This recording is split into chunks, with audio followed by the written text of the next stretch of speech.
મને મળજે, ફાટેલા ખિસ્સામાંથી મને મળજે. વાદળની પાર તું થઈને સવાર તું આવી કદી મને મળજે. ભૂલેલા કિસ્સાઓમાં મને મળજે, ફાટેલા કિસ્સામાંથી મને મળજે.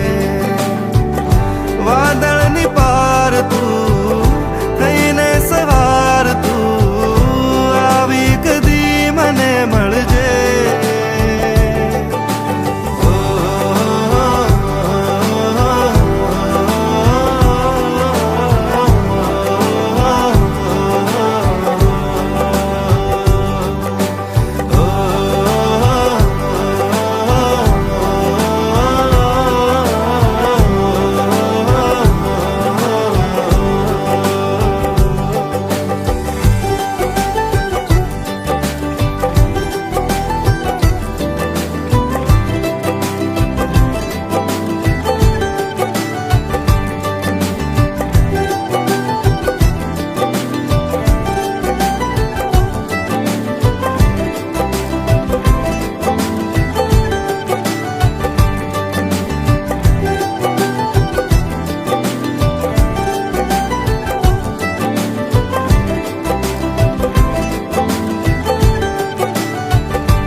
જવા દઉં કે રોકી લઉં એ હેપી એનિવર્સરી કાકા और કાકીને.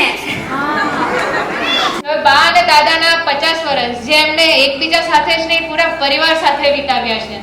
એમને એમના લગ્નથી લઈને અમારા લગ્ન સુધીના બધી જ ક્ષણો તે એકબીજા સાથે વિતાવી છે.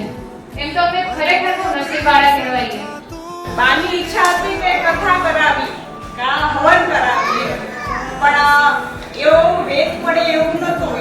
એટલે માનું મૂડ નતું કે મને આ કરાવો ને તમે નથી કરાવતા. મને એમ થતું હતું આ શું કરશો, ને પછી ઉપર ચડ્યા આ બધા જોયા તો એટલો મને આનંદ થયો કે મારા દીકરાને વહુએ, અમારા પરિવારે, અમારા સોસાયટી વાળા, અમારા ભાઈ ને ભાભી ને બધાય આવી ગયા. એટલે જોઈને જ મને એટલો આનંદ થયો કે આંખ ભરાઈ આવી મારી. ભૂલેલા કિસ્સાઓમાં મને મળજે, ફાટેલા ખિસ્સામાંથી મને મળજે. વાદળની પાર તું થઈને સવાર તું આવી કદી મને મળજે.